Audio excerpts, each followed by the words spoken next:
Davleniya ko'tarilgani yoki tushganini o'lchamay turib qaysi belgilardan bilsa bo'ladi? Boshladik.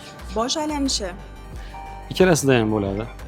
bosh og'rig'i, Ikkalasida ham bo'ladi, lekin qon bosimi ko'tarilganda bosh og'rig'i qisuvchi qattiqroq xarakterga ega bo'ladi. Tushgandan ko'ra ko'proq farq qiladi shu joyida.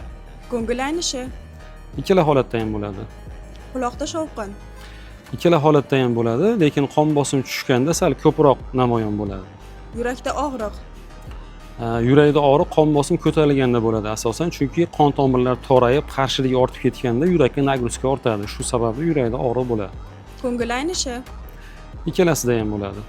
yurak tez urishi, Ikkala holatda ham bo'ladi, faqat qon bosimi tushganda sal tezroq uradi. holsizlik va uyquchanlik, Bu qon bosimi tushganda bo'ladi, chunki o'sha qon aylanishining yetishmovchiligini hisobiga insonda holsizlik, uyquchanlik, bo'shashlik yuzaga keladi. qo'llardagi uyushishlar, Bu ikkala holatda ham bo'ladi, lekin qon bosimi tushganda sal ko'proq namoyon bo'ladi.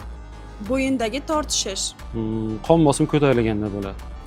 Yurak haqida yana qaysi ma'lumotlar sizni qiziqtiradi? Izohlarda yozib qoldiring va bizga obuna bo'ling.